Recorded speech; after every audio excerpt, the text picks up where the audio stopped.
की और जिन्होंने भाईचारे को एक करने के लिए, सद्भावना पैदा करने के लिए राहुल गांधी जी से परमिशन लेकर ये बीड़ा पूरे हरियाणा में उठाया।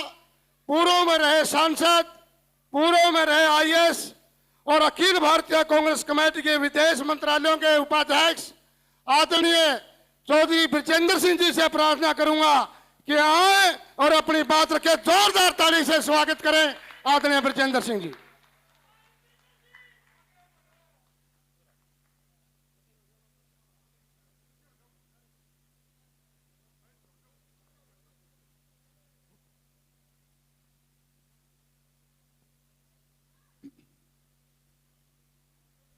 दादा रामसर तीर्थ की इस पावन भूमि पर और सर्वजातीय बनायन खाप के आज इस चबूतरे से जो समर्थन और जो प्रेम आप लोगों ने दिया है, सबसे पहले मैं उसका आभार व्यक्त करना चाहता हूं, आपका धन्यवाद करना चाहता हूं। मेरे सभी सम्मानित बुजुर्गों, माताओं, बहनों, नौजवान साथियों, पत्रकार बंधुओं और हमारे बीच आज उपस्थित आदरणीय चौधरी बीरेंद्र सिंह जी, जिनका मार्गदर्शन सदैव हमको मिलता रहता है, मेरे छोटे भाई राहुल कसवां जी। मैं आज इस मंच से भी राहुल कसवां को एक चीज कहना चाहता हूं। मैं जब भी इसके साथ बैठता हूं तब भी कहता हूं, मैंने कहा 7 बर के एमपी हो लिए, 7 बर का एमपी हरियाणा में खुदा हो जाए, देखो 7वां एमपी बनने लगातार। तो अब थोड़ा सा चूरू से बाहर निकलो, राजस्थान का मैदान साफ है, बिल्कुल जगह ही जगह है वहां पे, और बहुत बड़ा प्रदेश है और बहुत आज के दिन एक खालीपन है वहां पे राजनीतिक तौर पे। यदि आप आगे बढ़ोगे तो जो युवाओं की शक्ति जो आपके साथ चुनाव के समय में लगी थी, आपको वहां पूरे प्रदेश में वही माहौल आज के दिन भी बना मिलेगा। मेरे छोटे भाई आदित्य जी, आदित्य मेरे ख्याल से इस समय असेंबली के शायद सबसे कम उम्र के विधायक हैं, तो उनको बहुत शुभकामनाएं। बड़ा लंबा जीवन है उनके सामने राजनीति का। मेरा उनसे अनुरोध एक रहेगा, क्योंकि वो भी मेरी तरह, वो मेरे से भी ज्यादा शहरों में पले बड़े हैं। मेरा तो फिर भी शुरू के 5-7 साल जो थे वो रोहतक के और जींद के थे। मेरा आपसे अनुरोध ये रहेगा कि शिद्दत के साथ और मन लगा के काम करोगे तो कामयाबी ही कामयाबी है। हालांकि राजनीति में मैं कोई ज्ञान बांटने वाला, मेरा इतना तजुर्बा नहीं है, लेकिन जीवन के तजुर्बे से मैं इतना बता सकता हूं कि कोई भी चीज यदि मन लगा के करोगे तभी कामयाबी उसमें असली मिलेगी। तो आपके सामने तो बहुत लंबा सफर है अभी, आपकी शुरुआत बहुत अच्छी हुई है और एक बड़ा लोगों में अच्छा मैसेज आपका गया हुआ है, उसको आप बनाए रखें और इसी पथ पर आगे बढ़ें तो बहुत कामयाबी आगे मिलनी है। वैसे तो अभी पिताजी आपके जवान हैं, अभी तो उनका ही राजनीतिक सफर बहुत लंबा बचा हुआ है, लेकिन 1 से भले 2 और 2 1 से 1 मिलके 11 हो जाते हैं, और इतने लोग आपके साथ हैं तो बहुत बहुत बहुत मेरी शुभकामनाएं आपको। मैं सभी बनायन खाप के जितने भी पदाधिकारी हैं, हमारे डॉक्टर रघबीर जो प्रधान जी, मैं इनका जिक्र जरूर इसलिए करना चाहूंगा क्योंकि हमने शुरू में नहीं सोचा था कि इस प्रकार का कार्यक्रम करके यात्रा शुरू करेंगे। हमने तो सोचा था कि यहाँ चबूतरे पर आएंगे और बस 2-1 मिनट बोल के और उसके बाद निकल लेंगे। लेकिन प्रधान जी बोले, जी ये कोई बात नहीं हुई, यहाँ पे आओगे आपको सबका आशीर्वाद मिलेगा, और आप यदि यहां से शुरुआत अच्छी करोगे तो आगे फिर जय जय होती जाएगी अपने आप। तो और मैं इस चीज के लिए खास तौर पे उनका आभार इसलिए भी व्यक्त करना चाहूंगा कि जो हमारी यात्रा का जो संदेश है, सद्भाव और भाईचारे का जो संदेश है, ये सर्वजातीय बनायन खाप उसका प्रतीक है। ये उस चीज को दर्शाता है कि हमारा समाज सही मायने में है क्या, सामाजिक एकता बोलते किसको हैं, ये उसका एक प्रतीक है। भाई ईश्वर जी, जिनसे मैं मेरे ख्याल से पहली बार तब मिला था जब मैं नफे सिंह जी के जब भोग पे जब आया था, उस समय मेरी मुलाकात हुई थी। हमारे बीच हमारे बहुत ही सम्मानित पूर्व मंत्री आदरणीय श्री अतर सिंह सैनी जी, हमारे बीच सतवीर दबलैन जी, महिला कांग्रेस की प्रदेश की अध्यक्ष सुधा भारद्वाज जी, मेरे पिताजी के बहुत पुराने साथी विजय कौशिक जी, और उनसे भी पुराने कॉलेज के समय के साथी और छोटूराम विचार मंच के प्रदेश के अध्यक्ष चौधरी चांद सिंह जी, हमारे बीच श्री सुधीर चौधरी भी आए हैं पटौदी से, उनका भी मैं स्वागत करता हूं। श्री वीर सिंह दलाल जी,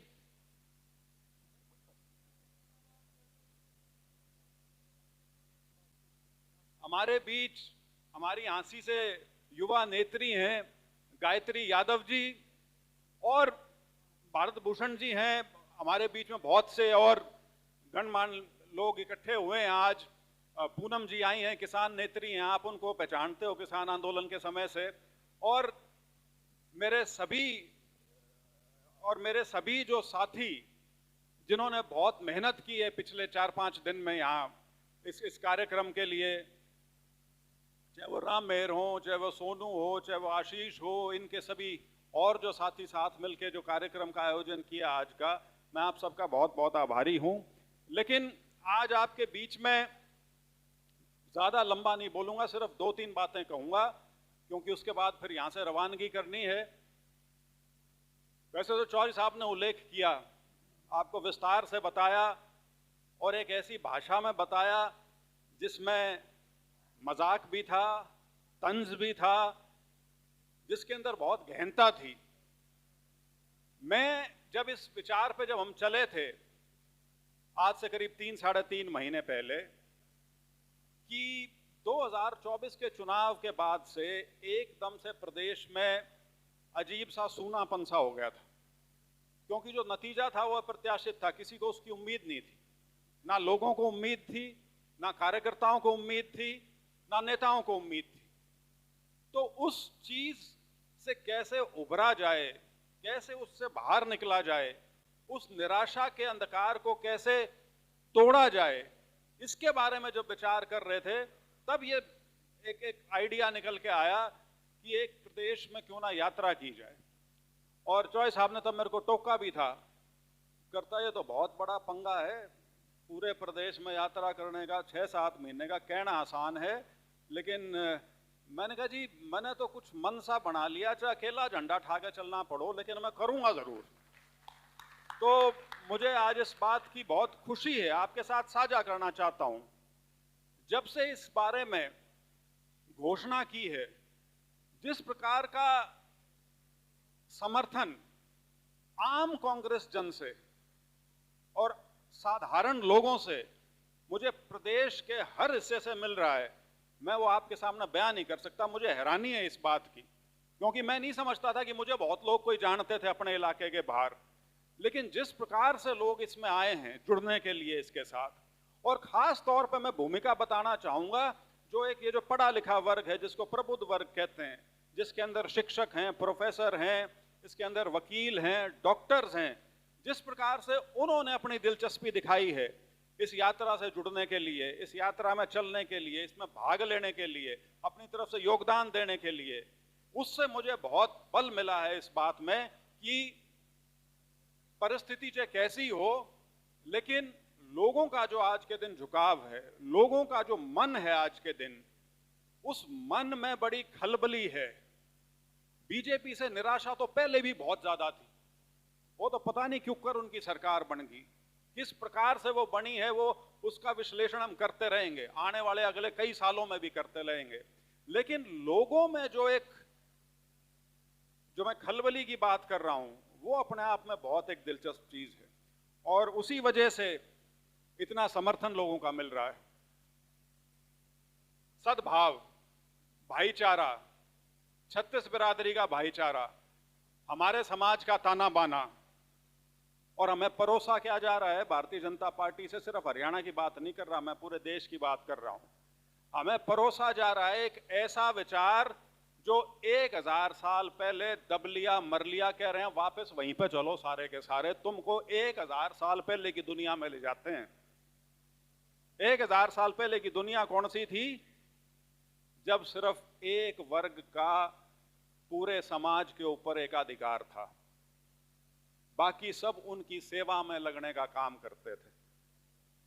तो उस व्यवस्था को वो दोबारा से स्थापित करना चाह रहे हैं। और ढकोसला क्या है? राष्ट्रवाद का ढकोसला क्या है कि कोई भी उनके विचार के खिलाफ बोले तो आप धर्म विरोधी हो गए, आप हिंदू विरोधी हो गए, और उससे भी बढ़ के आप देश विरोधी हो गए, आप राष्ट्र विरोधी हो गए। आप किसी भी तरह की बात बताने का प्रयास करें, आपके ऊपर सीधा सीधा टैग लगा दिया जाता है। वो व्यवस्था कैसी होगी जिसने किसान के अंदर भी वर्गीकरण ढूंढ लिया? और वर्गीकरण से मेरा मतलब है जो संज्ञा उनको दी गई। इन्होंने जब किसान आंदोलन चल रहा था क्या शब्द इस्तेमाल किए थे? आतंकवादी, खालिस्तानी, देश विरोधी, देश को तोड़ने वाले। राहुल गांधी जो भी बात बोलते हैं, चाहे देश में बोल लें चाहे विदेश में बोल लें, ये देश को कमजोर करना चाहता है, ये देश को तोड़ना चाहता है। उसकी सांसदी इन्होंने ले ली, उसका सरकारी आवास इन्होंने ले लिया, और अब नई नई क्या कही है कि इसका पासपोर्ट भी जब्त कर लो। और यूं कहे मेरा पासपोर्ट भी जब्त के कर लो, मैंने जेल में भी डाल लो, मैंने तारी कोई चिंता नहीं, मैं तार डरता नहीं, तुम्हारी गीदड़ बब्बियों से डरता नहीं। और इसीलिए इनको अब समझ में नहीं आ रहा कि उस व्यक्ति से मुकाबला कैसे करें, क्योंकि पिछले 11-12 साल से एक डर्रे पे चल रहा था और वो कामयाब डर रहा था इनका। लोगों को सिर्फ उकसाने की बातें करते थे, लोगों को जोड़ने की बात कभी नहीं की, हमेशा तोड़ने की बात करते थे। आपने कभी सोचा है इस बात के बारे में कि बीजेपी एकमात्र ऐसा राजनीतिक दल है पूरे प्रदेश में या देश में जिसकी पूरी की पूरी राजनीति जो है वो विशुद्ध तौर पे तोड़ने की है। 2-3 वर्ग समाज के चिन्हित कर लो और प्रयास ये करो बाकी सबको उनके खिलाफ जोड़ दो, चाहे फिर वो धर्म के मामले में हो, चाहे फिर वो जाति के मामले में हो, चाहे फिर वो क्षेत्र के मामले में हो, और जब उसका भी बस नहीं चले तो भाषा के नाम पे कर लो। लेकिन हमेशा प्रयास ये रहता है, कभी भी समाज का एक्का करके आगे बढ़ने की बात नहीं करते। ये हमेशा इनकी राजनीति जो है, राजनीतिक सोच जो है, वो इस चीज पे केंद्रित होती है कि समाज के अंदर वो विभाजनकारी लकीरें कौन सी हैं जिसके अंदर हम ये सुनिश्चित कर सकें कि उन लकीरों को हम खाई में बदल दें, ताकि वो खाई इतनी गहरी हो जाए कि हमारी वोट सदा के लिए पक्की हो जाए, समाज गया भाड़ में। ये इनकी मुख्य तौर पर सोच है। और दुर्भाग्य की बात यह है कि हमारे जैसे प्रदेश में जहां 36 बिरादरी का भाईचारा सदियों से चला रहा है, उसमें इनको कुछ हद तक कामयाबी मिली। इन्होंने कोशिश तो यहां भी वही की थी जो पूरे देश में करी थी, धर्म के नाम पे आग लगाने की। मेवात में आज से 2.5-3 साल पहले पूरा सांग रच दिया था, पूरे प्रदेश को और उस इलाके को आग की भट्टी में झोंकने का। लेकिन ये आप जैसे ही लोग थे, जैसे बिनान खायब है, इसी तरह की जो और बड़ी खाप थी उस इलाके की, ये सारे खड़े हुए, सारे बड़े बुजुर्ग युवा इकट्ठे हुए और इन्होंने कहा ना भाई यो काम नहीं होने दें, तो हमने वोट वाट की राजनीति करनी है भले ही कर लो, लेकिन यो आग लाने का काम जो है धर्म के नाम पे, ये हम यहां नहीं होने देंगे। और वही वजह थी, वो चीज वहां की वहां रुक गई। लेकिन उसके बावजूद भी इनका निरंतर प्रयास ये है कि समाज के अंदर विभाजन करो और राज करो। सुधा जी ने जैसे कहा कि ये अंग्रेज की नीति होती थी, डिवाइड एंड रूल, बांटो और राज करो, तो इनका फॉर्मूला सीधा सीधा वही है। जबकि कांग्रेस हमेशा से एक समावेशी पार्टी रही है, कांग्रेस हमेशा से एक वो छतरी का रूप रहा है उसके अंदर हर प्रकार का व्यक्ति होता है, उसके अंदर हर प्रकार की विचारधारा को भी जगह मिल जाती है, उसके अंदर हर समाज के वर्ग को जगह मिल जाती है। वो ठीक है, लोकतंत्र है, खींचतान चलती रहती है, आज के दिन किसी का पलड़ा भारी है, कल के दिन किसी का हो जाएगा, तीसरे दिन किसी और को हो जाएगा। लेकिन ये कभी नहीं किया कि ये 1 और 2 ये एक तरफ हो जाओ, बाकियां न इकट्ठा कर लो, ये कांग्रेस ने काम कभी नहीं किया। तो हम भी इस रास्ते पर जो निकले हैं, हमारी मंशा इतनी है कि हम अपने प्रयास के नाते ये जो हमारा सामाजिक एकता है, सामाजिक भाईचारा जो है इसको हम आगे बढ़ा सकें, इसको मजबूती दे सकें। आपसे साझा करूंगा, मेरे पास परसों परले दिन फोन आया, एक मेरा कोई एससी वर्ग का भाई था, कहता है ब्रजेंद्र जी मैंने आपका ना भाषण सुना, मेरे को उसमें ना एक चीज से आपत्ति है। मैंने कहा बता भाई। कहता जी आपने शब्द इस्तेमाल किया समाज। कहता समाज शब्द ना इस्तेमाल करा करो, सबका नाम लिया करो। मैंने कहा भाई मेरी परिभाषा में समाज जो है वो सर्वजातीय है, उसको समाज बोलते हैं, बाकी उस समाज के वर्ग होते हैं। समाज तो एक है, सारा का सारा जो आज यहाँ पे इकट्ठा हुआ है, चाहे वो स्टेज हो चाहे सामने हो।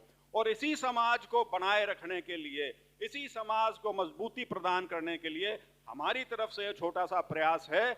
और मुझे इस चीज को कहने में रत्ती भर झिझक नहीं है कि इसकी प्रेरणा सिर्फ और सिर्फ राहुल गांधी की भारत जोड़ो यात्रा से ली है। मैंने वो व्यक्ति जिसे जिंदगी में किसी चीज का अभाव नहीं है, जो हिंदुस्तान के सबसे बड़े परिवार में पैदा हुआ है, उसके बावजूद वो व्यक्ति निरंतर संघर्ष में लगा हुआ है, निरंतर। उनके लिए क्या क्या शब्द नहीं इस्तेमाल किए गए, उनको छोटा दिखाने के लिए क्या क्या हथकंडे नहीं अपनाए गए, उनको एक राजनीतिक तौर पे अपरिपक्व व्यक्ति दिखाने के लिए कौन सी चीज है, कौन से मीडिया का एजेंडा है जो नहीं चलाया गया। लेकिन उस व्यक्ति ने कभी भी ना तो वो झिझका और ना कभी पीछे हटा। ये बात मैं पहले भी कई बार बोल चुका हूं, इकलौता नेता है पूरे देश में, इकलौता। और मुझे कहते हुए कोई झिझक नहीं है, हो सकता है कई बड़े नेताओं की बात बुरी लगे, लेकिन इकलौता है जो आरएसएस और बीजेपी के मामले पर ना कभी समझौता किया, पर प्रत्यक्ष या परोक्ष रूप से ना कभी डरा और मजबूती के साथ आगे बढ़ा है। और ये समझते हुए बढ़ा है कि ये लंबी लड़ाई है। भारत जोड़ो यात्रा के टाइम में लोग कहते थे कि जी इसका राजनीतिक असर क्या होगा, इलेक्शन आने लग रहे हैं फलाने स्टेट में, दिगड़े स्टेट में, वहां पे तो कोई असर होता दिखता नहीं। तब भी राहुल गांधी जी ने कहा था कि मैं विचारधारा की लड़ाई लड़ रहा हूं, मैं इस देश की जो आत्मा है मैं उसके लिए लड़ने लग रहा हूं, मैं सिर्फ 4 वोटों के लिए या 2 इलेक्शन के लिए ये यात्रा नहीं करने लग रहा। तो वही ध्येय हमारा है। आज के दिन हरियाणा में कोई इलेक्शन नहीं है, यहां पे किसी प्रकार के पद नहीं है जो मिलने हो किसी को। एक ईमानदार प्रयास है जिसमें हम कांग्रेस के रूप में एक मुहिम हमने शुरू की है। और मुझे पूरा विश्वास है, पत्रकार साथी हमेशा इसी चीज पे फोकस रहता है इनका, कौन कौन होगा स्टेज पर, कौन कौन दिखेगा। मैं बहुत समझाने की कोशिश करता हूं कि भाई आप 100 मीटर की दौड़ नहीं है कि सुबह करी और शाम में खत्म हो जाएगी, 7 महीने का सांग है वो। और सांग जब जैसे जैसे आगे बढ़ेगा सब जुड़ेंगे।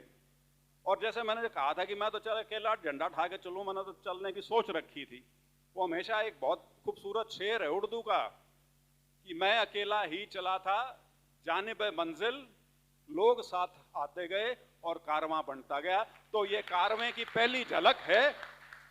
और जो फन्ने खां हैं वो फन्ने खां भी जब ये लोगों का प्रभाव बढ़ता है ना आगे, कोई नहीं रुक पाता, कोई नहीं टिक पाता, सारे या तो इस प्रवाह का हिस्सा बन जाते हैं या किनारे पे बैठे रह जाते हैं।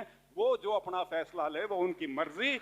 हम इस रास्ते पर आपके भरोसे आगे बढ़ेंगे, समाज की बात को लेकर आगे बढ़ेंगे। इन्हीं शब्दों के साथ आप सभी का बहुत बहुत आभार, बहुत बहुत धन्यवाद। जय हिंद।